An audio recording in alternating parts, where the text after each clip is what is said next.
चलिए दोस्तों, आज हम सीखेंगे फ्रिज को किस तरह से रिपेयर किया जाता है। तो ये जो आप फ्रिज देख देंगे, तो सबसे पहले ये समझ लेते हैं कि आज हम फ्रिज में क्या क्या रिपेयर करना सीखने वाले हैं। तो आज मैं आपको बता दूं, इस वीडियो के अंदर आप फ्रिज में कंप्रेसर को कैसे बदला जाता है, फ्रिज के अंदर गैस चार्ज कैसे की जाती है, फ्रिज को इन्वर्टर मॉडल को नॉन इन्वर्टर मॉडल में कैसे कन्वर्ट किया जाता है, किस किस प्रोसेस में के द्वारा कन्वर्ट होता है, यानी कि इन्वर्टर मॉडल को नॉन इन्वर्टर में कैसे कन्वर्ट किया जाता है, उसमें क्या क्या हमें बदलाव करने होंगे, कंप्रेसर को वही रहने देंगे या फिर हमें दूसरा लगाना पड़ेगा। पीसीबी होती है हमारे इन्वर्टर मॉडल में इस तरह की, इसको हटा करके हमें विदाउट पीसीबी का ये बनाना होता है। तो ये सारी जानकारी इसी वीडियो में प्रैक्टिकल के माध्यम से आपको समझाया गया है, जीरो से और ए टू जेड पॉइंट, यानी कि कोई भी ऐसा टॉपिक नहीं छोड़ा गया है जिससे आपको फ्रिज रिपेयरिंग करने में किसी भी तरह की कोई भी दिक्कत आए। तो ये जो फ्रिज देख रहे होंगे आप, ये एलजी कंपनी का फ्रिज है जो कि मात्र 2 से 3 साल पुराना है। इसके अंदर एक बार पहले पीसीबी खराब हो गया था, उसके बाद कस्टमर ने इसको दूसरा डलवा लिया, उसके बाद ये फिर से खराब हो गया। उसके यहाँ हाई वोल्टेज के प्रॉब्लम के कारण ये पीसीबी खराब हो चुका है। अब उसका कहना है कि इसको हम नॉन इन्वर्टर में कन्वर्ट कर दें, इससे जो हमारा फ्रिज है वो इस कार्ड के बिना ही ये चलने लग जाएगा। जो इन्वर्टर मॉडल के फ्रिज होते हैं दोस्तों, उसके अंदर ऐसा एक कार्ड होता है, पीसीबी कार्ड, जिसी के द्वारा ये हमारा ऑपरेट होता है। इसके जो कंप्रेसर होता है ये इसी कार्ड के द्वारा चलता है। ये कार्ड नहीं होगा तो ये कंप्रेसर हमारा किसी भी काम का नहीं होगा। तो इस वीडियो में मैं आपको इन्वर्टर मॉडल को नॉन इन्वर्टर में कैसे कन्वर्ट करते हैं, गैस कैसे चार्ज करते हैं और कंप्रेसर को किस तरह से बदलते हैं। तो ये सारी चीज़ें अगर आप करना चाहते हैं अपने फ्रिज में, कि हमें कंप्रेसर बदलना है, वो भी सीख सकते हैं। इन्वर्टर मॉडल को नॉन इन्वर्टर में करना है तो वो भी सीख सकते हैं। और फ्रिज के अंदर किस तरह से गैस चार्ज की जाती है, किन प्रक्रियाओं के द्वारा, वो भी आप बड़ी आसानी के साथ सीख सकते हैं। तो वीडियो थोड़ा लंबा हो सकता है, वीडियो को पूरा देखें ताकि आपको किसी भी तरह की कोई भी दिक्कत ना आए। तो चलिए वीडियो को स्टार्ट करते हैं। तो ये जो इन्वर्टर मॉडल है दोस्तों, तो इसके अंदर जो कुछ इसकी वायरिंग है उसको हटा देना होगा, क्योंकि हमें थोड़ा सा वायरिंग में अभी बदलाव करना है। उसके बाद इसके अंदर जो इन्वर्टर मॉडल का कंप्रेसर लगा हुआ है, इसको भी हमें निकालना होगा। तो इसको बाहर निकालने के बाद हमें नॉन इन्वर्टर कंप्रेसर इसमें रखना होगा। ये अभी जो कंप्रेसर है दोस्तों, R600 इसके अंदर गैस है और ये हमारा इन्वर्टर मॉडल कंप्रेसर है। ठीक दोस्तों, इस कंप्रेसर को काट करके हमें निकालना होगा। इसके अंदर की जो भी गैस है वो भी हमारी निकल जाएगी। उसके बाद हम इसमें एलजी कंपनी का नॉन इन्वर्टर कंप्रेसर रखेंगे, जो कि R134 गैस का होगा, और उससे ही हमारा जो फ्रिज है पूरा तरीके से काम करने लगेगा और फ्रिज भी हमारा नॉन इन्वर्टर हो जाएगा। ठीक, तो पूरा प्रोसेस को जीरो से समझें और देखें कि किस तरह से हमें इसको इन्वर्टर मॉडल से नॉन इन्वर्टर मॉडल में कन्वर्ट करेंगे। तो ये तो देख लिया होगा आपने, जो भी इसकी वायरिंग है वो हमने इसको हटा दिया है अभी। और वायरिंग किस तरह से चेंज करनी है, थोड़ी सी इसको चेंज करना पड़ेगा, वो भी वीडियो के एंड में आपको दिखा दिया जाएगा। और आप इस वीडियो को देख करके आसानी के साथ नॉन इन्वर्टर कर सकते हैं, गैस चार्ज कर सकते हैं और कंप्रेसर को भी बदल सकते हैं। सारी प्रॉब्लम आपकी एक ही वीडियो में सॉल्व हो जाएंगी। तो हमने पीसीबी को तो अलग कर दिया, जो वायरिंग भी हमारी अलग है। अब जैसे इसकी जो पाइप कनेक्ट है, एक पाइप है हमारी डिस्चार्ज पाइप, जो कि हमारी इस कंडेंसर कॉइल से कनेक्ट है। ये जो कंडेंसर कॉइल है इससे कनेक्ट है हमारी डिस्चार्ज पाइप, इसको काट करके अलग किया जाएगा। उसके बाद ये हमारी सक्शन पाइप है, इसको भी अलग कर देंगे और हमारा जो कंप्रेसर है वो निकल आएगा। ये जो लाइन आप देख रहे होंगे, ये हमारी चार्जिंग लाइन, यहाँ से ही हम गैस को चार्ज करते हैं। इसमें अभी कंपनी के द्वारा ही गैस चार्ज की हुई है, जिससे ये आपको सील भी नज़र आ रही होगी। इसके अंदर अभी तक कोई भी काम नहीं हुआ है, केवल इसका पीसीबी खराब है। और ये कस्टमर का कहना है कि मेरा बहुत खर्चा हो गया, अब हमें इसको नॉन इन्वर्टर में भी कन्वर्ट कराना है। तो चलिए वीडियो को स्टार्ट करते हैं, कंप्रेसर को काट करके निकालते हैं। तो इसके अंदर जो भी चीज़ बदली जाएगी, आप उसे किस तरह से बदला जाता है वो भी सीख जाएंगे, और क्या क्या बदलने की आवश्यकता है वो भी आप सीखने वाले हैं। केवल हम इसमें कंप्रेसर ही बदलेंगे, बाकी कैपलरी फिल्टर वगैरह यही रहने देंगे, क्योंकि ये ज़्यादा पुराना नहीं है। इसके अंदर ऐसा कोई भी फिल्टर के अंदर कचरा नहीं होगा जिससे हमारा किसी भी तरह की कोई भी दिक्कत आए। थोड़ा डिफरेंस है कि इसके अंदर R600 गैस है और हम इसमें R134 गैस का कंप्रेसर लगाने वाले। अब हम इसकी जो पाइपें हैं उनको काटते हैं और इसके अंदर से जो भी गैस निकलेगी, किस तरह से गैस निकलती है वो भी आप देख लीजिए। तो सबसे पहले हमें डिस्चार्ज पाइप को काटेंगे, उसके बाद इसका जो सक्शन पाइप है उसको काटेंगे, फिर हमारा जो कंप्रेसर है वो निकल आएगा। चलिए दोस्तों, इसकी पाइपों को काटने के लिए इस तरह का एक कटर होता है, इसको बोलते हैं ट्यूब कटर। ये पाइप काटने के काम आता है। ठीक, तो इसको सबसे पहले हमें इसको एक पाइप को काटेंगे और इसके अंदर से गैस निकलनी चाहिए। इससे ये पता लग जाएगा कि हमारे फ्रिज के अंदर कहीं भी कोई लीकेज नहीं है। अगर इसके अंदर गैस नहीं निकलती है तो ये कंफर्म हो जाएगा कि इस फ्रिज के अंदर से गैस निकल चुकी है, इसका मतलब है इस फ्रिज के अंदर कहीं भी लीकेज हो चुकी है। तो देखते हैं कि इसके अंदर गैस निकलेगी या नहीं निकलेगी। तो सबसे पहले हम इसका सक्शन पाइप को काटते हैं, ठीक। इससे भी हमें पता लग जाएगा कि इस फ्रिज के अंदर गैस है या नहीं है। तो सक्शन पाइप को काटते हैं और यहाँ से हमारी गैस है वो निकलनी चाहिए।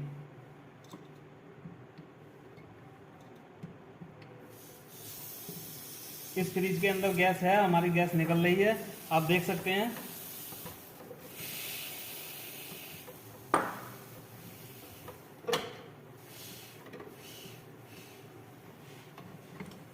इस फ्रिज के अंदर ऑलरेडी गैस थी और हमें किसी भी तरह का लीकेज का कोई भी खतरा नहीं है कि हमारे फ्रिज के अंदर कोई लीकेज हो सकती है।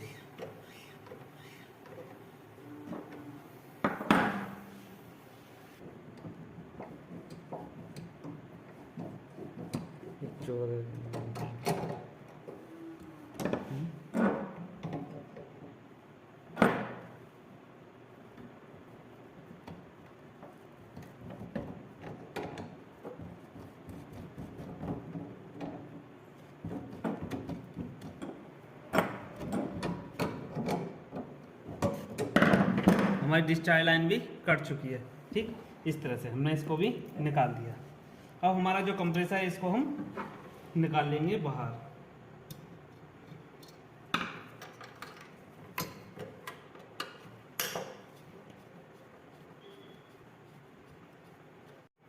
चलिए अब इसके जो स्क्रू खींचे हुए हैं उसको खोल करके निकाल देंगे, ठीक। और हमारा जो कंप्रेसर है वो बाहर आ जाएगा। चारों पाए इसके लेग्स हैं, उनको लॉक से अलग कराएंगे। ये लॉक होते हैं और प्लास की सहायता से आसानी से निकल आएंगे, ठीक।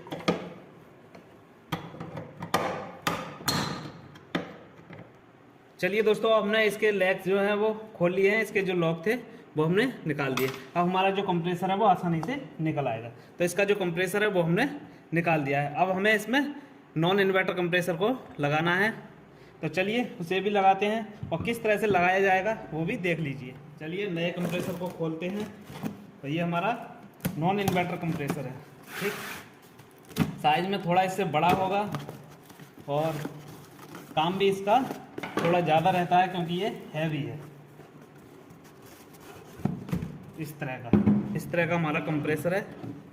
ये नॉन इन्वर्टर कंप्रेसर है, इसी को हम इसमें लगाने वाले हैं, ठीक। तो जैसे हमने इसको निकाला था उसी तरह से इसको रखेंगे, जैसे हमने उसको लगाया था। और उसी रखने के बाद हमें इसकी पाइपों को जॉइंट करना है, ठीक। इस तरह से हमने इसमें कंप्रेसर को रख दिया है, जैसे वो हटाया था उसी प्रकार से हमने इसको रख दिया। अब हम इसके जो चारों लेग हैं उसके लॉक लगा देंगे, हमारा कंप्रेसर रख के कंप्लीट हो जाएगा। उसके बाद हमें जिसकी जैसे जैसे हमने पाइपलाइन काटी थी उसी तरह से इसको जॉइंट मारना है। जॉइंट किस तरह से मारते हैं और उसके बाद हमें क्या क्या प्रोसेस और इसमें करना है वो देख लीजिए, ठीक। चलिए इसके लॉक लगाते हैं।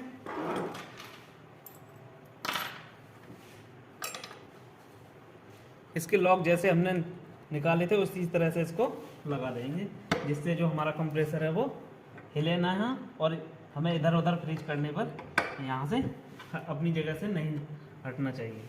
तो चारों लॉकों को लगा करके कंप्लीट करते हैं। उसके बाद हम इसकी पाइपें जोड़ेंगे। चलिए दोस्तों, हमारा कंप्रेसर लग के कंप्लीट हो गया। अब समझते हैं कंप्रेसर की जो लाइनें हैं कैसे हमें पाइपों को कनेक्ट करना है। तो इसके अंदर भी 3 लाइनें हैं, जैसे उसके अंदर 3 लाइन थी उसी प्रकार इसके भी अंदर 3 लाइनें हैं। इस तरह से दोस्तों इसमें जो 3 लाइनें हैं ये हमारी सक्शन लाइन है, यहाँ हमारी सक्शन पाइप कनेक्ट हो जाएगी। उसके बाद ये हमारी चार्जिंग लाइन है, यहाँ से हम गैस चार्ज करेंगे। और इसके पीछे जो लाइन है वो है हमारी डिस्चार्ज लाइन, यहाँ से ये गैस को बाहर की तरफ फेंकेगा। जैसे वो कार्य करता था उसी प्रकार से ये भी कार्य करेगा। इसका कहने का मतलब है ये बिना पीसीबी के चलेगा, जैसे हमारा फैन वगैरह चलते हैं उसी तरह से ये चलेगा। उसके अंदर क्या था कि पीसीबी एक कार्ड होता है, उसी के द्वारा वो कंप्रेसर रन करता है। उसमें एक चीज़ की बचत हो जाती है, जैसे बिजली का बिल कम आता है, इसमें थोड़ा सा यूनिट जो है वो ज़्यादा लगेगा क्योंकि इसका लोड बढ़ जाएगा। कंप्रेसर आप देख ही रहे होंगे कितने नंबर का है, कुछ भाइयों के हिसाब से ये कंप्रेसर बड़ा भी रहेगा, क्योंकि इसके अंदर हमें 43 नंबर का या 45 नंबर का कंप्रेसर लगाना था। ये हमारा MF 53 नंबर का कंप्रेसर है, तो कोई दिक्कत नहीं है, थोड़ा बहुत बड़ा छोटा चल जाता है, इससे किसी भी तरह की कोई भी दिक्कत नहीं आएगी, क्योंकि ये 200 से 250 लीटर का फ्रिज का कंप्रेसर है। ये जो हमारा फ्रिज है ये हमारा 190 लीटर का फ्रिज है। ठीक दोस्तों, अगर आप अपने फ्रिज में कंप्रेसर बदलना चाहें तो इसमें 42 नंबर से 45 नंबर तक के कंप्रेसर, जो भी LG के कंप्रेसर हैं वो आप लगा सकते हैं। ये हमारा 53 नंबर का कंप्रेसर है। ठीक, ये हम अपनी इस अच्छा अनुसार हमारा एक्सपीरियंस के हिसाब से हम लगा रहे हैं, आप जो अनुसार लगाना चाहें वो अनुसार लगा सकते हैं। ठीक, लगाने का तरीका सेम रहेगा। अब हम इसकी पाइपों को जॉइंट करेंगे। पाइपों को जॉइंट करने के बाद क्या प्रोसेस है वो देखेंगे। तो सबसे पहले हमें जो डिस्चार्ज पाइप है इसको जॉइंट करना है कंप्रेसर की डिस्चार्ज लाइन में। इसमें जो भी इसके कवर्ड हैं उसको हम निकाल देंगे, क्योंकि ये बिल्कुल नया है तो इसमें ये लगा हुआ रहता है तीनों लाइनों में कि किसी तरह का कोई भी कचरा ना जाए, इस तरह का। ठीक, अब हमारी जो कंप्रेसर की जो डिस्चार्ज लाइन है इसके अंदर हमें कंडेंसर कॉइल का इस पाइप को कनेक्ट कर देंगे, जो हमारा पहले ऑलरेडी इसी तरह से कनेक्ट था। ठीक दोस्तों, और इसकी जो डिस्चार्ज पाइप का जो पहचानने का तरीका होता है, ये इन दोनों पाइपों से हल्का सा पतला होता है, इससे भी हम आसानी के साथ पहचान सकते हैं कि इसके अंदर कौन सा डिस्चार्ज पाइप है। उसके बाद ये दोनों जो पाइपें हैं दोस्तों, ये दोनों मोटी मोटी जो पाइप हैं, ये हमारी एक चार्जिंग है और एक सक्शन है। इन दोनों को हम एक्सचेंज भी कर सकते हैं। अगर हमारा सक्शन का पाइप इधर आ रहा है तो हम इधर भी लगा सकते हैं और चार्जिंग इसे बना सकते हैं। तो ये दोनों पाइपें एक ही होती हैं, क्योंकि ये बॉडी तक ही सीमित रहती हैं। और ये जो डिस्चार्ज पाइप होती है ये हमारे अंदर पिस्टन से कनेक्ट होती है। ठीक, तो ये दोनों पाइपों का जो कार्य होता है वो एक जैसा होता है, इनको आपस में चेंज कर सकते हैं। ठीक, तो अब हम इसका कंडेंसर कॉइल को डिस्चार्ज लाइन में कनेक्ट करेंगे और यहाँ वेल्डिंग मारेंगे। किस तरह से इसकी ब्रेजिंग की जाती है वो भी आप देख लीजिए। तो अब हम इसकी पाइपों को जॉइंट करेंगे। तो हमें जो डिस्चार्ज की पाइप है, जो कंडेंसर कॉइल है, इसे देखिए आप, ये जो कंडेंसर कॉइल है इसका जो इनपुट पाइप है ये वाला, ठीक, ये कनेक्ट होता है हमारा कंप्रेसर की डिस्चार्ज लाइन से। ठीक दोस्तों, हमें इसको कनेक्ट करने के लिए हमें किस किस चीज़ की आवश्यकता होगी वो समझ लेते हैं। तो ये जो पाइप होता है, जो कंडेंसर का पाइप होता है लोहे का, और कंप्रेसर का डिस्चार्ज पाइप होता है कॉपर का। तो ये लोहा और कॉपर को आपस में जोड़ने के लिए हमें कुछ चीज़ों की जरूरत होगी, जिसको हम ब्रीजिंग बोलते हैं और वेल्डिंग भी बोल सकते हैं। ठीक, इस पर कॉपर का वेल्डिंग होता है। तो इसके लिए ब्यूटेन गैस का सिलेंडर होना चाहिए। ये हमारी वेल्डिंग गन है, इसकी सहायता से हमारा वेल्डिंग होता है। और ये हमारी कॉपर की वेल्डिंग राड है, और इसी के साथ साथ इस सीसी में हमारा फ्लेक्स पाउडर है। ठीक, इसी फ्लेक्स पाउडर की सहायता से लोहा और कॉपर हमारा जॉइंट होता है। अगर हम फ्लेक्स पाउडर नहीं लगाएंगे तो हमें लोहा और कॉपर को जॉइंट करने में बहुत सारी दिक्कत आएंगी, और हो सकता है कि हमारा जॉइंट भी नहीं लगेगा। ठीक दोस्तों, तो ये सारी चीज़ों की हमको आवश्यकता होगी, और इस वीडियो में A to Z जानकारी आपको मिलने वाली है। और वीडियो थोड़ा लंबा हो सकता है, तो वीडियो को पूरा देखें। तो चलिए अब हम इसको जॉइंट लगाना स्टार्ट करते हैं। और जॉइंट लगाने से पहले अपनी पाइपों को रेगमाल की सहायता से साफ कर लें अच्छी तरीके से, जिससे हमारा जो जॉइंट है वो प्रॉपर तरीका से लग जाए, जिससे हमारी कोई भी लीकेज ना रहे। अगर इसके अंदर कोई भी लीकेज रह गई तो हमारी गैस जो है वो निकल जाएगी 1-2 दिन फ्रिज चलने के बाद, और फिर से हमारा फ्रिज जो है कूलिंग करना बंद कर देगा। तो जो भी आप वेल्डिंग करें उसे प्रॉपर तरीके से करें और पाइपों को अच्छी तरीके से जोड़ें, जिससे हमें किसी भी तरह की लीकेज की दिक्कत ना आए। ठीक, उसके बाद इसको हमें डिस्चार्ज में जोड़ने के बाद क्या प्रोसेस है वो हम आगे देखते हैं। तो पहले इसको वेल्डिंग मार करके कंप्लीट करते हैं, और जैसे ही वेल्डिंग हम लगाएंगे तो इस फ्रिज की बॉडी भी बहुत हीट हो जाती है, जिससे इसके अंदर का जो थर्माकोल है उसके पिघलने के चांसेस रहते हैं। तो इससे पहले ही हमको एक भीगा हुआ कपड़ा लेना है कॉटन का, और जैसे ही हमारा वेल्डिंग कंप्लीट होगा हमको इसको लगा देना है, जिससे हमारी जो इसकी बॉडी है और जो पाइप है वो ठंडा हो जाए। तो ये भीजा हुआ कपड़ा अवश्य फ्रिज को रिपेयर करते समय रखें जब हम वेल्डिंग करते हैं। तो चलिए वेल्डिंग करना स्टार्ट करते हैं, और वेल्डिंग प्रॉपर तरीके से हमको मारना है। किस तरह से लगाते हैं वो देख लीजिए। हमारी जो सिलेंडर गन है वो स्टार्ट हो चुकी है, और हमें प्रॉपर तरीके से पाइप को गर्म करना है अच्छी तरीके से। जब तक हमारा पाइप लाल ना हो हमको रॉड नहीं लगानी है, और जब हमारा पाइप लाल हो जाए तब हमको रॉड लगानी है, और साथ साथ ही फ्लेक्स पाउडर का भी इस्तेमाल करना है। ठीक, प्रॉपर तरीके से हमको पूरी तरीके से पाइप को लाल कर लेंगे।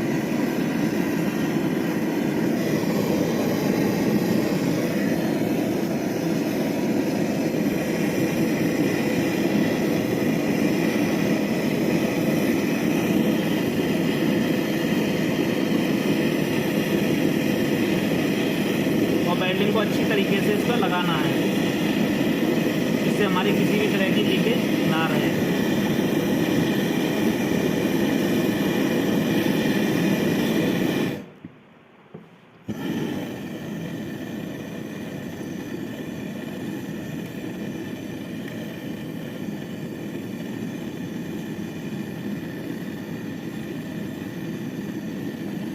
क्योंकि इस पर लीकेज रहेगी तो हमारा जो है यहाँ से गैस लीक हो जाएगी और प्रॉपर तरीके से हमारा जो काम है वो नहीं होगा।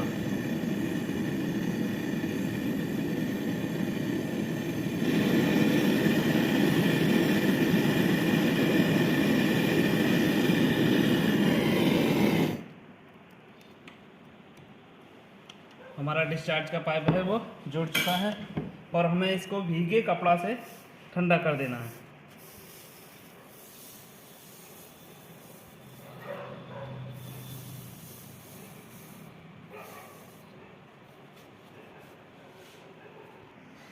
चलिए दोस्तों, हमारी डिस्चार्ज की जो पाइप है वो कनेक्ट कर दी गई है हमारी। अब प्रॉपर तरीके से हमने इसमें वेल्डिंग लगा दिया और दोनों साइड से हाथ पे आकर के भी देख सकते हो, इधर शीशा भी लगा करके हम देख सकते हैं। बैक साइड में हमको दिखाई नहीं दे रहा है। प्रॉपर चिकना तरीके से हमारा वेल्डिंग होना चाहिए, जिससे हमारी लीकेज है वो नहीं रहेगी और हमारी किसी भी गैस की लीकेज की कोई भी दिक्कत हमको नहीं देखने को मिलेगी। अब हमने ये प्रोसेस इसका कर दिया, इसका डिस्चार्ज लाइन हमने कनेक्ट कर दिया। अब हमें इस फ्रिज के अंदर जो ऑलरेडी R1600 का जो ऑयल है दोस्तों, इस सिस्टम के अंदर हल्का फुल्का ऑयल होगा, उसकी फ्लेक्सिंग करनी है, उस ऑयल को बाहर निकालना है, जिससे हमारे इसके अंदर अभी जो R134 गैस का इसमें कंप्रेसर लगाया है हमें, तो किसी भी तरह की कोई भी दिक्कत ना आए। इसके अंदर वैसे आप इसका जो फिल्टर है इसे भी बदल सकते हैं, क्योंकि हमने इसमें फिल्टर नहीं बदला है, क्योंकि इसके जो फ्रिज की जो एज है, मतलब अभी 2 साल तक ही लगभग ये चला है, तो इसका फ्रिज चोक होने का कोई भी कारण नहीं होगा। इसके अंदर केवल हो सकता है हल्का फुल्का ऑयल है, उसको हम फ्लेक्सिंग करके बाहर निकाल देंगे और इसमें किसी भी तरह की कोई भी दिक्कत नहीं आएगी। तो चलिए फ्लेक्सिंग किस तरह से करेंगे। ये जो हमारा कंप्रेसर है इसी को हम स्टार्ट करेंगे। रिले ओवरलोड लगा करके हमें इस कंप्रेसर को स्टार्ट करना है और स्टार्ट करके हमें ये जो हमारी सक्शन पाइप है इसको इस तरह से अंगूठे से बंद करेंगे और प्रेशर के साथ छोड़ेंगे, तो इसके अंदर का जो भी ऑयल होगा वो बाहर निकल जाएगा और उसको निकालने के बाद हमें इसको वेल्डिंग कर देना होगा सक्शन पाइप पे। ठीक, तो पहले इसका फ्लेक्सिंग करेंगे। फ्लेक्सिंग किस तरह से की जाती है वो देख लीजिए आप। इस वीडियो में पूरा प्रोसेस दिखाया गया है, आप अपनी आसानी के साथ अपने फ्रिज के अंदर कंप्रेसर को बदल सकते हैं और नॉन इन्वर्टर यानी कि इन्वर्टर मॉडल को नॉन इन्वर्टर में भी कन्वर्ट कर सकते हैं। तो इसमें OLP और रिले को लगाते हैं और इस कंप्रेसर को स्टार्ट करते हैं, फिर हमारा आगे का प्रोसेस होगा। इस तरह की इसमें OLP लगाने की आवश्यकता होगी, क्योंकि ये हमारा नॉन इन्वर्टर कंप्रेसर है। उसके अंदर ऐसा कुछ भी नहीं था, इसके अंदर इसी के द्वारा इसको ऑपरेट किया जाता है। तो इसको किस तरह से लगाते हैं, जो कंप्रेसर की 3 नॉब होते हैं उसमें तो हमारा OLP लगता है, इसको बोलते हैं ओवरलोड प्रोटेक्टर। ठीक, और उसके बाद हमारा इसमें लगता है रिले इस तरह का। ठीक, इसको जो बची हुई 2 नॉब हैं इस तरह से हमको लगा देना है। ठीक, और जो हमारी सप्लाई है एक हमें ओवरलोड में दे देनी है नीचे वाले पॉइंट में, और एक जो रिले का जो राइट हैंड साइड की तरफ का पॉइंट है उसमें इस तरह से लगा देनी है और हमारा जो कंप्रेसर है वो स्टार्ट हो जाएगा। ठीक, और हमारा इस तरह का हमने इसमें लीड लगा लिया है। इसको अभी हम टेम्परेरी तरीके से स्टार्ट कर रहे हैं, फिर इसको इसकी वायरिंग ठीक करने के बाद इसको वायरिंग से स्टार्ट करेंगे। हमने इसका प्लग कर दिया है, अब हम इसको स्टार्ट करेंगे और हमारा जो कंप्रेसर है वो चालू हो जाएगा। आप देख सकते हैं हमारा जो कंप्रेसर है वो स्टार्ट हो चुका है। ठीक, आप साउंड भी सुन सकते हो, हमारे कंप्रेसर का साउंड आना स्टार्ट हो चुका है। और हमारी जो फ्लेक्सिंग है किस तरह से की जाएगी वो देख लीजिए। ये हमारा जो है कंप्रेसर का कंप्रेसर चल रहा है और हमारी डिस्चार्ज लाइन से इसके अंदर कंडेंसर के अंदर जो हमारी एयर है वो भरी जा रही है। कंडेंसर से हमारे फिल्टर में आ रही है, फिल्टर से हमारी कैपेसिटिव, और उसके बाद जो एवापोरेटर से जो वापसी पाइप जो कनेक्ट होता है उसको बोलते हैं हम सक्शन पाइप। ये जो हमारा यहाँ आ रहा है, इसी के द्वारा हमारी जो गैस है वो बाहर की तरफ आ रही है। हमें इसी की फ्लेक्सिंग मारनी है। जो भी इस सिस्टम के अंदर जो भी ऑयल है वो इस तरह से बाहर हो जाएगा और जिससे हमारी गैस चाड़ने के बाद कोई भी दिक्कत नहीं आएगी, क्योंकि इसके अंदर R600 का गैस है, R600 का ऑयल है और हमारा जो इसमें गैस चढ़ेगा वो चढ़ेगा R134। तो इस तरह से इसको बंद करने के बाद छोड़ेंगे तो प्रेशर के साथ ऑयल हमारा आएगा इस तरह से। ठीक, इसको अच्छी तरीके से 20 से 25 मिनट तक फ्लेक्सिंग करेंगे, जिससे हमारा इसके अंदर का जो ऑयल है वो पूरा बाहर हो जाए और जिससे हमारी जो फ्लेक्सिंग है वो भी पूरी हो जाएगी। तो चलिए इसको करके कंप्लीट करते हैं, उसके बाद मैं आपको दिखाऊंगा कि इसमें किस तरह से इसको कनेक्ट किया जाएगा, उसके बाद हमें इसमें गैस चार्ज करने का पूरा प्रोसेस होगा। ठीक, तो इस तरह से फ्लेक्सिंग को करेंगे जिससे हमारा ऑयल धीरे धीरे बाहर आ रहा है, और इसको लगभग 20-25 मिनट तक इस प्रक्रिया को दोहराएंगे जिससे हमारा अंदर का जो भी ऑयल है वो बाहर हो जाएगा।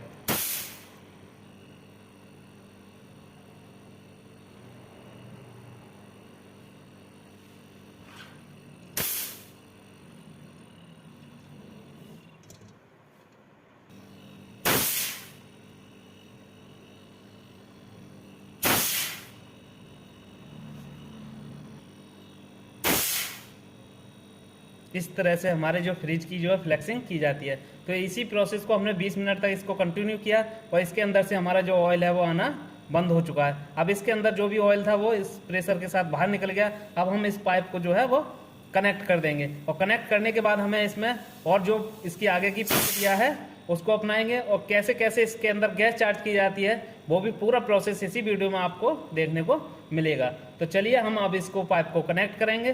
तो कनेक्ट, ये हमारा पाइप जो है इस सक्शन लाइन में कनेक्ट होगा, जो आप देख सकते हैं ये वाली सक्शन लाइन है हमारी, और इसको हमें चार्जिंग लाइन बनाना है। जैसे उसमें उस कंप्रेसर में था उसी तरह से इस कंप्रेसर में भी उसी तरह का प्रोसेस होगा। केवल ये जो कंप्रेसर है हमारा 220 AC सप्लाई पे चलेगा, वो हमारा PCB के साथ चलता था। ठीक, और जो गैस चार्ज करने का जो प्रोसेस है वो सारे फ्रिजों में एक जैसा रहता है, और जैसे इसमें गैस चार्ज होगी हमारी उसी तरह से सारे फ्रिजों के अंदर गैस चार्ज की जाती है। जैसे हमने इस फ्रिज के अंदर कंप्रेसर को बदला, उसी तरह से आप किसी भी अन्य फ्रिज में भी कंप्रेसर को बदल सकते हैं। ठीक दोस्तों, पूरा प्रोसेस देखिए, और वीडियो में कोई टॉपिक ऐसा हो जो हमसे छूट जाए या आपका कोई भी डाउट है तो आप दिए गए नंबर पर कॉल कर सकते हैं और अपना डाउट क्लियर कर सकते हैं। ठीक, और अगर आपको प्रैक्टिकल के साथ काम सीखना है इसी फ्रिज वॉशिंग मशीन का, तो भी आप अपने कोर्स की इंक्वायरी के लिए भी कॉल कर सकते हैं। किसी तरह का डाउट हो, क्या किसी तरह का रिपेयर करने में कोई भी दिक्कत आ रही हो तो आप हेल्प ले सकते हैं किसी भी वक्त।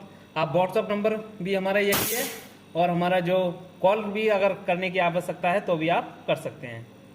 ठीक दोस्तों, अब हम इसका पाइप कनेक्ट करेंगे। तो जो प्रोसेस किस तरह से हमने उसको कनेक्ट किया था उसी तरह से इसको भी कनेक्ट करेंगे। तो पूरा प्रोसेस को देखना। ठीक दोस्तों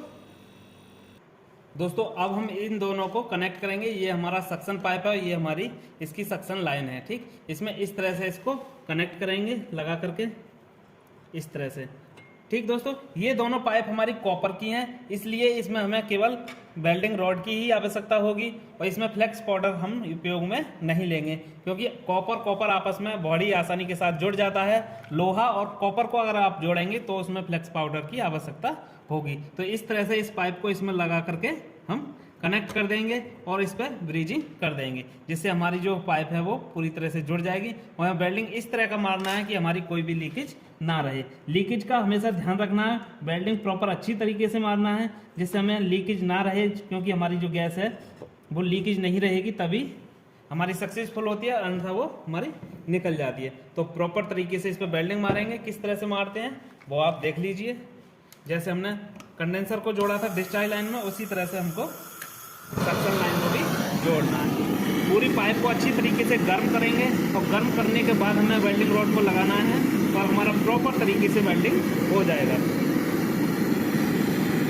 क्योंकि कॉपर टू कॉपर वेल्डिंग बहुत ही आसानी से होता है।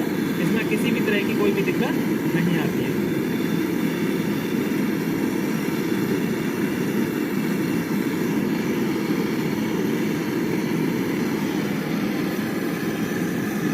अच्छी तरीके से वेल्डिंग मारना है ऊपर नीचे से, साइडों से, जिससे हमें किसी भी तरह की कोई भी जो लीकेज है वो ना रहे।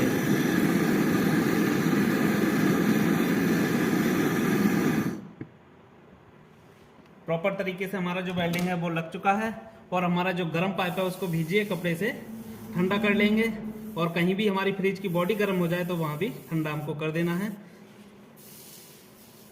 क्योंकि ये पाइप जो है काफ़ी गर्म हो जाती है और हमारा कंप्रेसर भी काफ़ी हीट हो जाता है वेल्डिंग करते समय। तो इस सब की हमें जो ध्यान रखना है कि हमारी फ्रिज की बॉडी भी कहीं गर्म नहीं होनी चाहिए, क्योंकि इसके अंदर का जो थर्मोकोल होता है वो पिघल जाता है। ठीक दोस्तों, प्रॉपर तरीके से हमारा वेल्डिंग है वो लग चुका है। अब हम इसमें एक जो चार्जिंग गैस चार्जिंग पॉइंट हमारी जो लाइन है वो बची। इसके अंदर हमें एक एनआरबी वाल्व को कनेक्ट करेंगे, वो किस तरह का होता है उसके बारे में भी आपको मैं बताने वाला हूँ। दोस्तों ये होता है हमारा एनआरबी वाल्व, इसको हम पिन वाल्व भी बोलते हैं, एनआरबी वाल्व भी बोलते हैं। एनआरबी का मतलब होता है नॉन रिटर्न वाल्व। इसको हम चार्जिंग लाइन में इस तरह से कनेक्ट करेंगे, क्योंकि जब जो हमारा पहले ऑलरेडी इस फ्रिज के अंदर जो कंप्रेसर था उसके अंदर ये जो हमारा वाल्व नहीं लगा हुआ था। इसका मतलब था कि वो क्यों नहीं था, क्योंकि इसके अंदर ऑलरेडी कंपनी ने गैस चार्ज करके दी थी, वो इस तरह का कोई भी वाल्व उपयोग में नहीं लेती है। जो चार्जिंग लाइन होती है उसको क्लोज कर देती है और वहाँ हमारा वेल्डिंग लगा हुआ होता है, वो लाइन हमारी पंच होती है। ठीक, अब हम इसमें गैस चार्ज करेंगे तो हमें इस तरह के वाल्व की आवश्यकता होगी, जिसके द्वारा हम इसके अंदर गैस को चार्ज करेंगे। इसके अंदर एक पिन लगी होती है, जैसे ट्यूब टायर के अंदर एक पिन होती है उसी प्रकार की इसके अंदर भी पिन होती है हमारी। इसके अंदर गैस जा तो सकती है, रिटर्न में वापस नहीं आ सकती। इसको हम एनआरबी बोलते हैं, नॉन रिटर्न वाल्व। तो इस तरह का वाल्व रहेगा, इसी के द्वारा हमको गैस चार्ज करना होगा। ये हमारा इस फ्रिज के अंदर हमेशा लगा रहेगा। ठीक दोस्तों, तो इसको कनेक्ट करने के लिए हमें इस पाइप के अंदर इसको डालना है, और डालने के बाद इसके अंदर भी हमें कॉपर का वेल्डिंग मार देना है। ये दोनों कॉपर के हैं, इस पर वेल्डिंग आसानी के साथ लग जाएगा, कोई भी दिक्कत नहीं आएगी। इसको वेल्ड करने से पहले इसके अंदर की जो पिन है उसको बाहर निकालना है, क्योंकि ये गर्म होकर के खराब हो सकती है, क्योंकि इसके अंदर रबड़ के बार्सल होते हैं वो जल जाते हैं, क्योंकि वेल्डिंग करते वक्त हमारी जो पाइप है वो काफ़ी गर्म हो जाती है। तो इसको खोल करके बाहर निकाल ले देना है। इस तरह से इस बाल के अंदर की जो पिन है उसको निकाल सकते हैं। ये जो कैप होता है इसी के द्वारा ये निकल आता है। इसके अंदर इसकी चाबी होती है, इस तरह से अगर इसको घुमाएंगे तो हमारी जो पिन है वो बाहर की तरफ आ जाएगी। ऐसा ही हमारे ट्यूब टायर के अंदर आपको देखने को मिलेगा, उसी प्रकार का इसका रहता है। इस पर जो रबड़ होती है ये गर्म होने के कारण जल जाती है, इस वजह से इसको निकाल करके अलग रख लेंगे, और उसके बाद हमको इसको वेल्ड इसमें करना है। ठीक, इस तरह से। ठीक, इसके अंदर लगा करके हमें वेल्डिंग लगा देना है प्रॉपर तरीके से, और हमारा ये वाल्व जो है वो कनेक्ट हो जाएगा। इसी के द्वारा हमको गैस चार्ज करेंगे। चलिए तो इसको कैसे कनेक्ट किया जाता है देख लीजिए। चलिए अब इसे भी कनेक्ट कर लेते हैं, और इसकी जो आगे की नोब है इस पर भीगा कपड़ा डाल देंगे, ताकि जो हमारा गर्म हो तो इसके अंदर जो कोई भी दिक्कत ना हो। इसका वेल्डिंग जो है वो हेल्प उसका होता है रंग का, इस वजह से ये छूटने के चांस रहते हैं। तो इस तरह से इस पर कपड़ा डाल देते हैं, उसके बाद प्रॉपर तरीके से इस पर वेल्डिंग मारेंगे।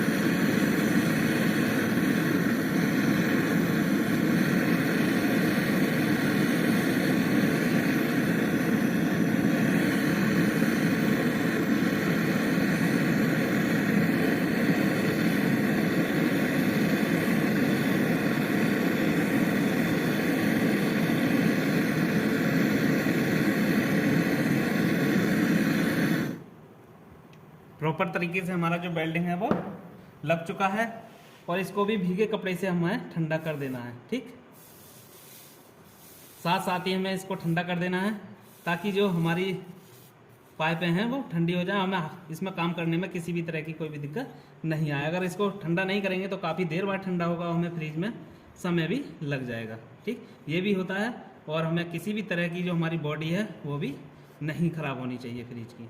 तो ऐसा भीगा कपड़ा हमेशा साथ रखें जब भी हम फ्रिज में वेल्डिंग करें। ठीक, अब हमारा वेल्डिंग का जो काम था इस फ्रिज में वो पूरा हो चुका है।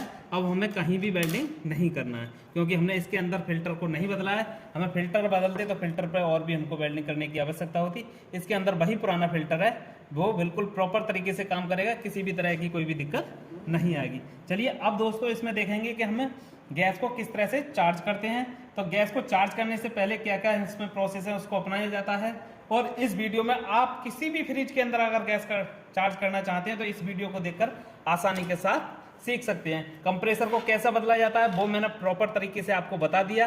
कंप्रेसर को दूसरा कंप्रेसर जब इसमें लगाया जाता है कैसे कनेक्ट करते हैं वो भी आपने देख लिया। अब जो हमारा प्रोसेस है वो है गैस चार्जिंग का प्रोसेस। तो गैस चार्जिंग करते वक्त हमें किन किन प्रक्रियाओं के साथ गैस को चार्ज किया जाता है वो समझते हैं। ठीक, यहाँ तक हमारा जो कार्य था वो संपन्न हुआ।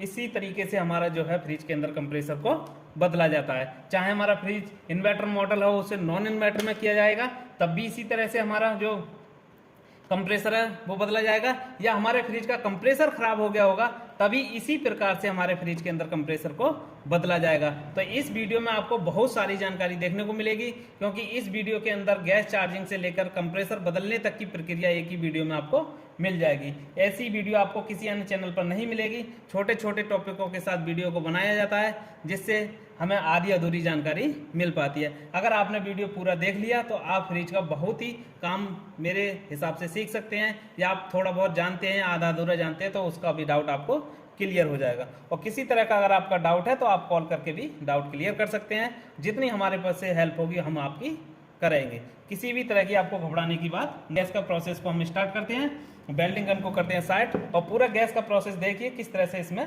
गैस का प्रोसेस होगा, किन किन प्रक्रियाओं के साथ गैस को चार्ज किया जाता है, क्या क्या सावधानी हमको बरतनी है। उसके बाद में लास्ट में आपको देखना है कि जब हमें नॉन इन्वर्टर फ्रिज हमें इसको बनाना है तो हमारी थोड़ी वायरिंग की इसमें बदलाव करना होगा। वो वीडियो के एंड में आपको देखने को मिलेगा क्या क्या वायरिंग में बदलाव किया जाएगा। तो आप आसानी के साथ सारी चीज़ें सीख सकते हैं। तो चलिए गैस की प्रक्रिया को स्टार्ट करते हैं। चलिए दोस्तों, आप समझते हैं फ्रिज के अंदर गैस किस तरह से डाली जाती है, ठीक, किस तरह से पूरा गैस का प्रोसेस को सीखने वाले हैं। तो जब हम किसी फ्रिज के अंदर गैस को भरते हैं तो या तो हमारे लिए एनआरवी वाल्व जो है वो पहले से लगा हुआ मिलेगा और इसके अंदर हमने कनेक्ट किया है क्योंकि हमने इसके अंदर कंप्रेसर को नया लगाया है, ठीक। या तो ये पहले से कनेक्ट किया गया होगा, किसी टेक्नीशियन में उसने गैस भरी होगी तो इसको कनेक्ट किया होगा, या फिर किसी ने इसको कनेक्ट करके काट भी देते हैं और वहाँ वेल्डिंग लगा हुआ भी मिल सकता है। या फिर कंपनी के द्वारा आपको जो इसमें गैस चार्ज की है उसके बाद आप चार्ज करने जाएंगे तब भी यहाँ जो पाइपलाइन है वो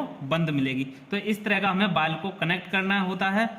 और गैस जब फ्रिज के अंदर गैस चार्ज करते हैं तो फ्रिज के अंदर कभी भी गैस हमारी खत्म नहीं होती है, कहीं ना कहीं लीकेज जरूर हो गई होगी जिस वजह से हमारे फ्रिज के अंदर की जो गैस है वो निकल गई होगी, ठीक। तो पहले लीकेज का पता लगाएंगे। तो लीकेज का पता लगाते हैं, पहले हम इस एनआरवी वाल्व को कनेक्ट करते हैं, उसके बाद इसके अंदर प्रेशर को भरते हैं, ठीक।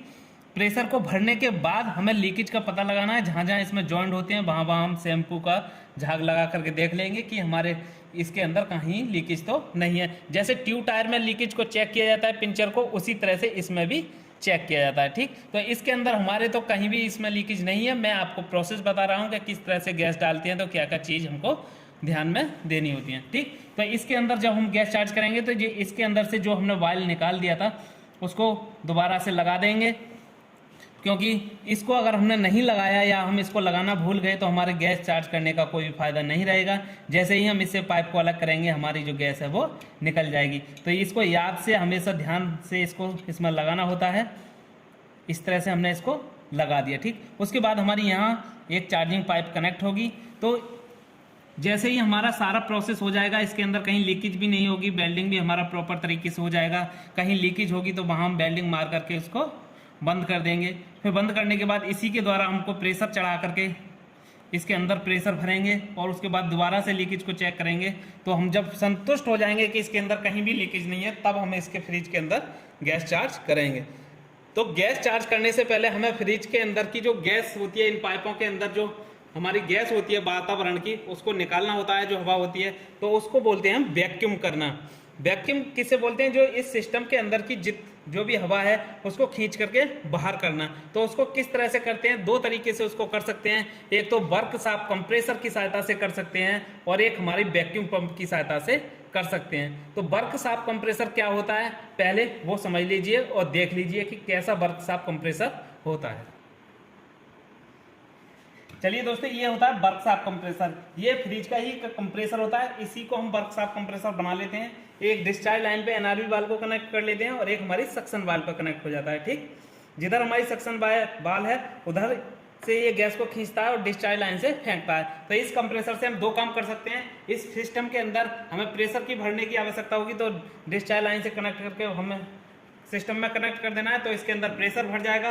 और जब इसका वैक्यूम करना होगा तो हम सक्शन लाइन में इसको कनेक्ट कर देंगे, तो ये हमारा इसी सिस्टम का वैक्यूम कर देगा। तो वैक्यूम इससे करने से और वैक्यूम पंप से करने से एक हमको फायदा रहता है कि हमारा अगर बजट नहीं है तो हम वर्क शाफ्ट कंप्रेसर से कर सकते हैं। इससे जो वैक्यूम होता है वो हल्का सा कम रहता है और एक नंबर जो वैक्यूम होता है वो वैक्यूम पंप से ही होता है। तो आज हम इसको वैक्यूम पंप से इसका वैक्यूम करने वाले हैं। पहले हम इसी से करते थे, अब हमने वैक्यूम पंप ले लिया है तो हम इसी से आपको करेंगे। जो प्रोसेस जो होता है वो वैक्यूम पंप से ही वैक्यूम करने का होता है। ये तो हमारा टेम्परेरी एक तरीका होता है कि हमारे पास कंप्रेसर है तो इससे भी कर सकते हैं। तो इसकी अगर डिटेल वीडियो चाहिए आप तो कमेंट बॉक्स में बता सकते हैं। तो इसको करते हैं साइड। ये है हमारा वैक्यूम पंप। इसी की सहायता से आज हम इस फ्रिज का जो है वैक्यूम करेंगे। तो वैक्यूम करने से पहले हमें इसके अंदर पाइप को कनेक्ट करना होगा, उसके बाद हमारा एक मीटर लगेगा जिसको बोलते हैं हम कंपाउंड गेज। ठीक, तो ये सारी चीजें मैं आपको दिखाता हूँ किस तरह से इसको कनेक्ट किया जाता है। चलिए दोस्तों, आप किस तरह से इसका वैक्यूम करेंगे तो वो देख लीजिए। तो दो इस तरह की चार्जिंग पाइप की आपको आवश्यकता होगी, और जिधर चार्जिंग पाइप में ये इस तरह की नॉब होती है उस साइड को हमको इस सिस्टम के NRB वाल्व में कनेक्ट कर देना है इस तरह से। ठीक, जिससे इसके अंदर की जो पिन है वो दब जाती है और हमारी जो इसकी जो लाइन है वो खुल जाती है। इस तरह से ही इसके अंदर गैस जाएगी। और हमें एक आवश्यकता होगी इस तरह की प्रेशर गेज की, इसको बोलते हैं compound gauge, gas charge meter भी बोल सकते हो आप। इस तरह का रहेगा और इसको भी कनेक्ट करेंगे। तो जो हमारी सिस्टम से जो पाइप आ रही है वो मीटर के हमको नीचे वाली पॉइंट में इस तरह से कनेक्ट करना है। आपके पास कोई भी मीटर होगा उसके निचले वाले पॉइंट में ही हमको कनेक्ट करना है। और जो मीटर का जो हैंडल है इसके सामने की जो लाइन है उसमें दूसरी लाइन को कनेक्ट करना है इस तरह से।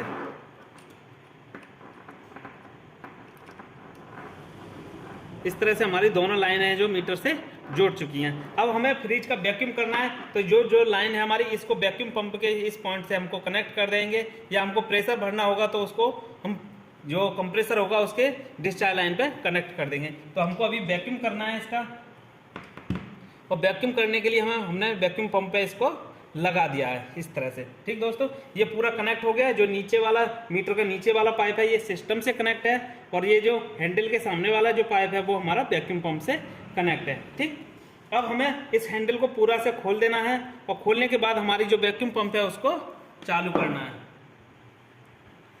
ठीक, चालू करने के बाद जो हमारी जो मीटर की सुई है वो -30 में चली जाएगी, और हमारा जो फ्रिज का जो वैक्यूम है वो होना स्टार्ट हो जाएगा। ठीक दोस्तों, इस तरह से हमें पूरा प्रोसेस को अपनाना है, और इसका जो वैक्यूम है वो कम से कम 25 मिनट तक 20 से 25 मिनट करना है, जिससे हमारे इस सिस्टम के अंदर जितनी भी हमारी गैस है, हवा है, वो बाहर निकल आएगी। ठीक, इस तरह से हमने इसको लगाया। अब हम इसको स्टार्ट करेंगे। आप देख सकते हैं इसकी सुई हमारी -30 की तरफ जाने लगी। इस तरह से हमारा जो है वो वैक्यूम होने लगा है।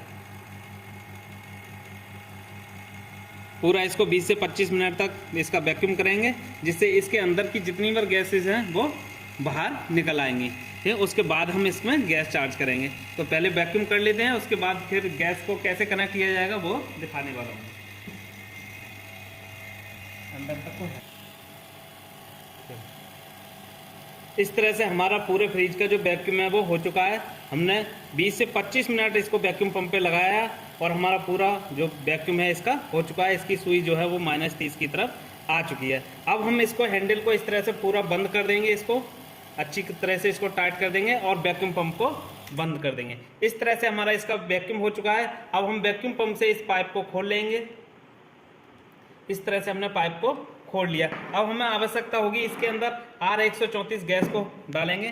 तो इस तरह का R134 गैस का कैन ले लेंगे, और इस तरह से ही हमें जैसे इसके अंदर जो बाल लगा हुआ है उस पर इस पाइप को कनेक्ट करना होगा। ठीक दोस्तों, इससे पहले हमें इस पाइप के अंदर एंटी चोक या एंटी मोस्ट की कुछ बूंदें इसके अंदर डालनी होंगी, जिससे इस फ्रिज के अंदर किसी भी तरह की कोई भी मॉइस्चर या चोकिंग की जो प्रॉब्लम आती है वो नहीं आएगी। तो वो कैसा होता है पहले उसे देख लीजिए, और फिर मैं आपको डाल करके दिखाता हूँ किस तरह से उसको डाला जाता है।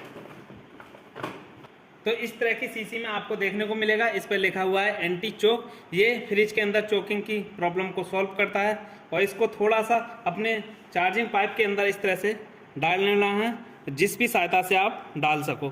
ठीक, इसकी 10-12 बूंदें हमको इस पाइप के अंदर डाल देनी है, जो कि गैस के साथ ये मिल करके हमारे फ्रिज के अंदर चली जाएंगी। ठीक, और जो हमारा पाइप है उसी के अंदर इसको डालना है। उसके बाद हमें ये पाइप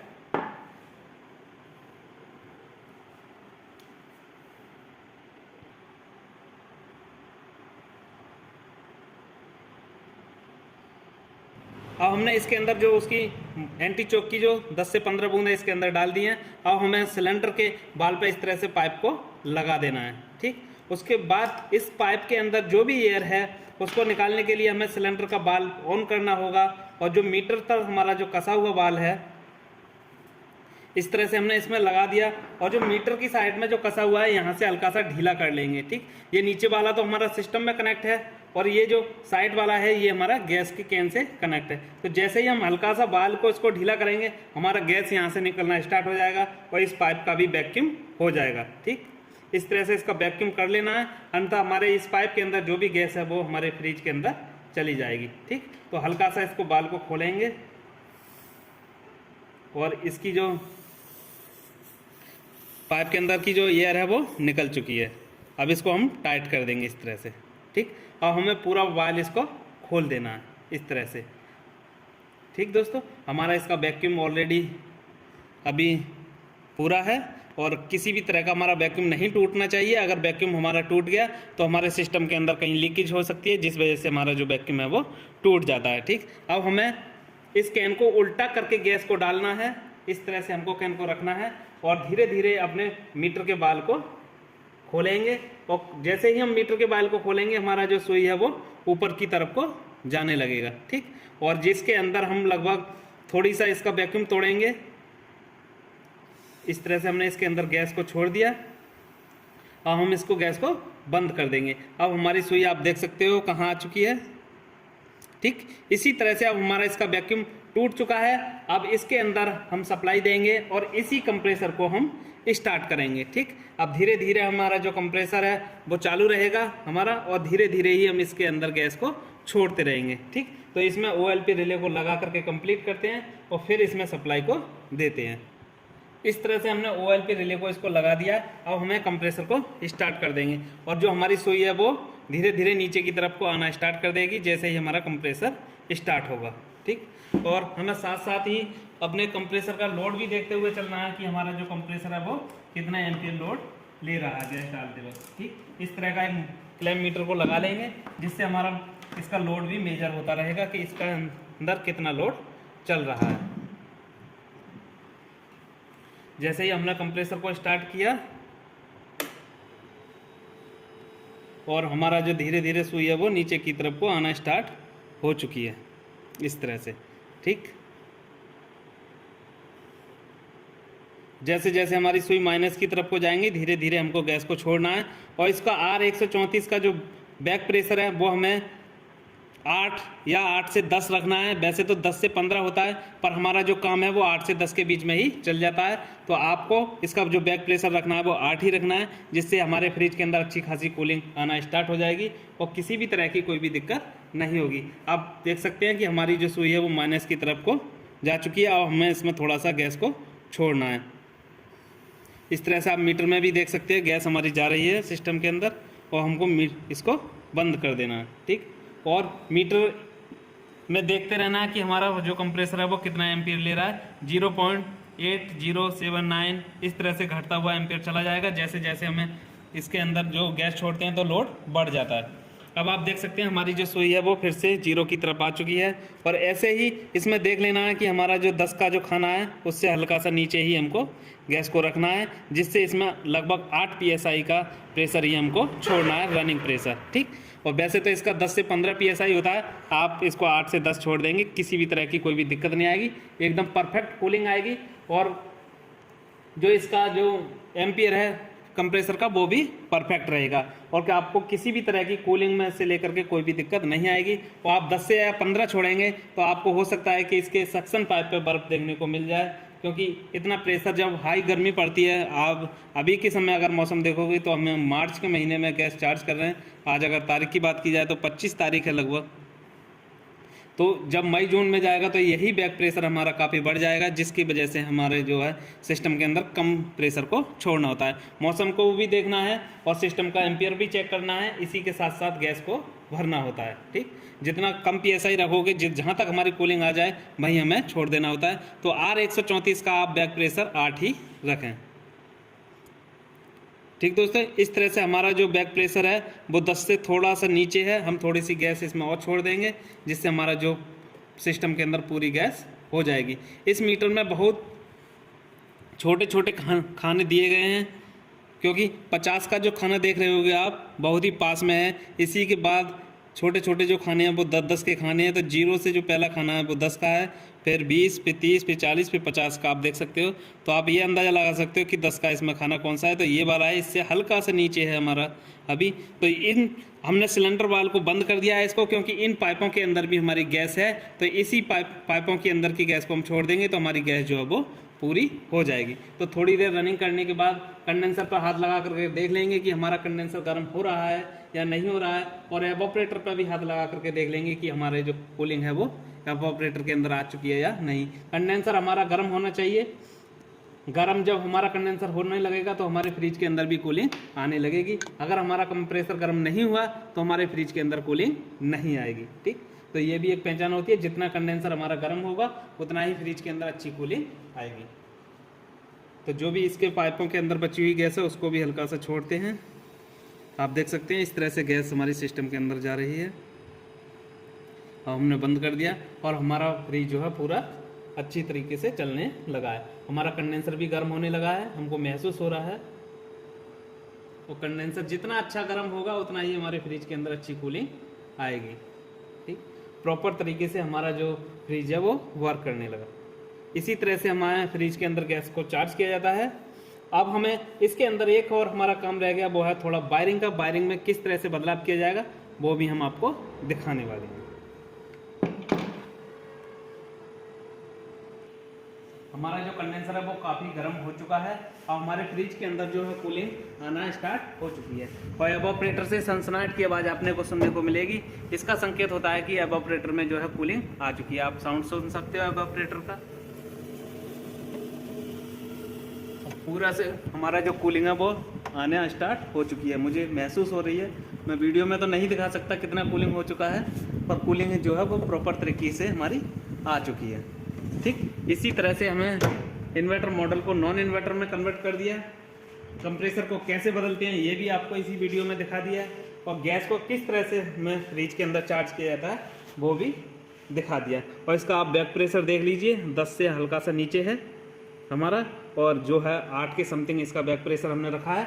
अब हम इसकी चार्जिंग जो पाइप है NRV पर कनेक्ट थी वहाँ से इसको खोल करके हटा देंगे इस तरह से। ठीक, और इसका जो कैप है उसको भी लगा देंगे ताकि इसकी जो पिन है इसमें किसी तरह का कचरे से या कोई भी बच्चा इसको दबाने से जो गैस हमारी निकल जाएगी, तो इसको कवर कर देंगे इस तरह से। ठीक, अब हमारा ये है कवर्ड हो गया। हमारा इसमें गैस से लेकर के हर प्रोसेस पूरा हो चुका है। इसी तरह से इसी वीडियो को देख करके आप अपने फ्रिज में कंप्रेसर बदलना है या गैस चार्ज करनी है या फिर इन्वर्टर मॉडल को नॉन इन्वर्टर में कन्वर्ट करना है तो वीडियो को पूरा देखें, वीडियो को स्किप ना करें, जिससे आपको किसी भी तरह की कोई भी दिक्कत नहीं आएगी। अगर इस वीडियो में ऐसा कोई टॉपिक रह गया जिसमें आपका किसी तरह का कोई डाउट है तो आप दिए गए नंबर पर कॉल करके भी पूछ सकते हैं। और ऐसी ही नॉलेजफुल वीडियो देखने के लिए हमारे चैनल पर बने रहें। चैनल पर नए आए हो तो चैनल को सब्सक्राइब कर लें और बेल आइकन को भी दबा लें ताकि आगे आने वाली जितनी भी वीडियो है उसकी नोटिफिकेशन आपको मिलती रहेगी। तो अब इसमें थोड़ा सा कम बचा है जो है थोड़ा सा वायरिंग का, वो भी आप देख लीजिए किस तरह से इसकी वायरिंग को चेंज किया जाएगा और इससे ही हमारा पूरा प्रोसेस हो जाएगा। अगर आपको प्रैक्टिकल के साथ काम सीखना है या आप आधा अधूरा काम सीखे हुए हैं तो 100% प्रैक्टिकल के साथ काम सिखाने की भी हमारे पास सुविधा है, जो कि आपको थ्योरी के माध्यम से और प्रैक्टिकल के माध्यम से पूरा सिखाया जाएगा। ये जो आप देख पा रहे होंगे यही हमारा पूरा इंस्टीट्यूट है, इसी के अंदर हम आपको सिखाने वाले हैं। इसमें हम हाउस वायरिंग से लेकर के motor wiring, fridge, cooler, AC, पंखा, बाकी सारे चीजें आपको सिखाएंगे जिससे आपको किसी भी तरह की कोई भी दिक्कत नहीं आएगी। तो चलिए, गैस डालने का हमारा प्रोसेस पूरा हो चुका है। अब थोड़ा बचा है वायरिंग का, वो भी आप देख लीजिए। वीडियो थोड़ा लंबा हो गया हमारा, और वीडियो को अगर आप पूरा देखेंगे तो आपको बहुत सारी नॉलेज आपको मिलने वाली है। चलिए दोस्तों, आप समझते हैं इसकी वायरिंग। ठीक, तो इस तरह का हमारा जो सॉकेट है वो इधर ऊपर की साइड में लगा हुआ है, उसमें से ये 4 वायर आ रहे हैं, मतलब कि हमारे PCB के लिए। ठीक, इन्हीं में हमको बदलाव करना है। तो समझते हैं, जहां हमारा मेन केबल लगा हुआ है इस तरह से देख लीजिए आप, ये मेन केबल के वायर हैं, एक रेड एक ब्लैक। ठीक, ये हमारे इस कनेक्टर में कनेक्ट है। ठीक, उसी तरह से जहां हमारा ब्लैक वायर कनेक्ट है वहां से एक ब्लू वायर हमको कनेक्ट दिख रहा होगा। ठीक, उस तो ब्लू वायर को ले लेना है इधर। ठीक, जो हमारा ब्लैक कलर के साथ जो ब्लू वायर कनेक्ट है वो ले लेना है ब्लू वायर। ठीक, और उसके बाद जो हमारा रेड वायर है इसमें कनेक्ट, इस तरह से जो रेड वायर इसमें कनेक्ट है, और रेड वायर के बाद हमारा इसमें आया है ब्लैक वायर। तो इसमें आप चार्ट में देख सकते हो, इधर आओ, जो हमारा रेड वायर है वो जा रहा है हमारा थर्मोस्टेट पे, और थर्मोस्टेट से जो वापसी जो करंट आ रहा है वो है हमारा ब्लैक वायर। तो इसमें भी हमको देखने को मिलेगा एक ब्लैक वायर। ठीक, आप चाहें तो आगे से फ्रीजर को खोल करके भी देख सकते हो कि उसके अंदर जो सप्लाई देने के लिए कौन सा वायर है। तो इस तरह से ठीक यहाँ से भी हम पता लगा सकते हैं। ठीक, तो हमारा जो ब्लैक वायर है वहाँ से जो ब्लू वायर कनेक्ट है वो तो हो गया हमारा एक न्यूट्रल का वायर। उसके बाद जो ब्लैक वायर है यानी यहाँ से हमारा फेस सप्लाई गया, ऊपर से थर्मास्टेट से जो वापस आया वो है हमारा ब्लैक वायर। और ये जो दो वायर हैं इनको हम काट देंगे, ये हमारे एक्स्ट्रा वायर है। ये भी दोनों फेस के वायर हैं जो कि पीसीबी के लिए अलग अलग फेस चाहिए होते हैं, इस वजह से इनको लगाया जाता है। अब हमें इन्हीं दोनों वायरों से ही हमको पूरे फ्रिज की जो है वायरिंग को कंप्लीट करना है। ठीक, इस तरह से हमने दोनों वायर हमने लगा लिए। एक वायर तो हमारा डायरेक्ट आ गया ये वाला, क्योंकि ये हमारा यहीं ब्लू वायर के साथ ब्लैक वायर के साथ कनेक्ट है, और जो रेड वायर है वो हमारा थर्मोस्टेट से वापस हमारा ब्लैक वायर में जो है करंट आ रहा है। तो इन्हीं दोनों को हमको कनेक्ट करना है। इनमें से जो हमारा ब्लैक वाला है उसको हम ओवरलोड पर लगा देंगे OLP पर, इस तरह से। इसमें थिम्बल भी आप लगा सकते हो, हमारे पास इस टाइम थिम्बल नहीं है तो हम इसको डायरेक्ट भी लगा देंगे। और ये है हमारा रिले। ठीक, और जो हमारा ब्लू वाला वायर है यानी फेस हमने लगा दिया इस पर, जो फेस हमारा वापस आया था थर्मोस्टेट से, और जो न्यूट्रल है हमारा इसको लगा देंगे हम रिले पर। जैसे जिधर साइड से हम इस रिले को लगाएंगे उधर से ही हमारा जो सीधे हाथ की तरफ को जो नका होगा, चाहे आप ऊपर लगा सकते हो चाहे आप नीचे लगा सकते हो, इसमें किसी भी तरह की कोई भी दिक्कत नहीं है। तो जो राइट हैंड साइड की तरफ जो पॉइंट है हमें उसमें इस तरह से लगा देना है, और हमारा जो वायरिंग है वो कंप्लीट हो जाएगा इस तरह से। ज़्यादा कुछ वायरिंग में झमेला है नहीं। आप अगर वायरिंग में किसी भी प्रकार का अगर आपको कोई भी डाउट है तो आप कमेंट बॉक्स में बता सकते हैं, मैं आपको डायग्राम बता दूंगा या एक डिटेल वीडियो वायरिंग के ऊपर बना देंगे, जिससे आपको किसी भी तरह की कोई भी दिक्कत नहीं आएगी। आप इसको थिम्बल के साथ लगाएं, क्योंकि हमारे पास इस टाइम थिम्बल नहीं है तो हम इसको डायरेक्ट लगा रहे हैं। ठीक, डायरेक्ट लगाने का नुकसान भी रहता है, क्योंकि ये यहाँ स्पार्किंग करेंगे जिससे हमारा जो कंप्रेसर है वो कट ऑफ हो जाएगा और बार बार हमको ये देखने को मिलेगा, ये दिक्कत आने। ठीक, इस तरह से हमारा OLP रिले कनेक्ट हो गया। अब हम इसको फ्रिज में कनेक्ट कर देंगे। जो हमारा OLP है वो जहाँ सिंगल पॉइंट होता है वहाँ लगता है, और जो हमारा रिले है जो बचे हुए दोनों पॉइंटों में इस तरह से लगा दिया जाता है। ठीक, इस तरह से अब हम इस कनेक्टर को ऊपर की साइड जो हमारा फ्रिज में है वहाँ कनेक्ट कर देंगे, जैसे हमारा पहले कनेक्ट था उसी प्रकार से। अब हमारा जो इसका मेन केबल है, जो फ्रिज का मेन केबल है, इसी से हम फ्रिज को चलाने वाले हैं। तो ठीक, इस तरह का हमारे पास एक बोर्ड है। ठीक, और सब कुछ अलग करते हैं, इसमें लगाते हैं एक फ्लैम मीटर, जिससे आपको ये पता लग जाए कि जो हमारा फ्रिज है वो रेडी हो चुका है। एम्पियर पॉइंट पर सेट, इसको हमने एम्पियर पॉइंट पर सेट कर लिया, और फ्रिज का मेन केबल को इस तरह से लगाते हैं और करते हैं ऑन। हमारा जो फ्रिज है वो स्टार्ट हो जाएगा। इस तरह से आप देख सकते हो हमारा जो फ्रिज है वो स्टार्ट हो चुका है। ठीक, इसी वायरिंग के साथ हमने फ्रिज को ऑपरेट कर दिया। और जो वायरिंग का डायग्राम अगर आप चाहते हैं तो कमेंट बॉक्स में बता सकते हैं, और अगर डिटेल वीडियो भी आपको चाहिए वायरिंग के ऊपर, यानी कि इन्वर्टर मॉडल को किस तरह से नॉन इन्वर्टर में कन्वर्ट करें, वो वायरिंग की वीडियो भी मैं आपको बना करके दे दूंगा, अगर आपको किसी भी तरह की कोई भी दिक्कत आए। तो ऐसे ही आप अपने फ्रिज को इन्वर्टर मॉडल से नॉन इन्वर्टर में कन्वर्ट कर सकते हैं, और इसी वीडियो को देख करके आप कंप्रेसर बदल सकते हैं, और इसी वीडियो को देख करके आप अपने फ्रिज के अंदर गैस चार्ज कर सकते हैं। तो इतनी सारी जानकारी आपको एक ही वीडियो में मिल चुकी है। तो ऐसे ही हमारे चैनल पर बने रहें और आगे आने वाली वीडियो को भी हमेशा एंजॉय करें। ऐसी ही टेक्निकल वीडियो हमारे चैनल पर आती रहेगी, और बहुत सारी वीडियो पहले से भी हमारे चैनल पर अवेलेबल है। हमारे फ्रिज के अंदर बल्ब वगैरह सब कुछ ऑन हो चुका है, डोर स्विच से ही हमारा बल्ब ऑपरेट होगा इस तरह से। और हमारा जो फ्रीजर है वो पूरी तरीके से अच्छी तरीके से बर्फ भी हमारे फ्रीजर में आ चुकी है, नीचे भी ऊपर भी। इस तरह से आप नाखून में देख सकते हो कि हमारे बर्फ लग रही है, क्योंकि इसके जो बर्फ जमने की ही जो आवाज़ आपको देखने को मिल रही है। तो इस तरह की बर्फ़ है जो हमारे हाथ पे भी आ चुकी है। ठीक, ज़्यादा बर्फ़ नहीं आ पाई है अभी, थोड़ी देर और चलेगा तो बहुत सारी बर्फ़ आपको देखने को मिलेगी। प्रॉपर तरीके से काम हुआ है, आप इस वीडियो को देखकर आसानी से कर सकते हैं। तो मिलेंगे किसी नेक्स्ट वीडियो में, तब तक के लिए जय हिंद जय भारत।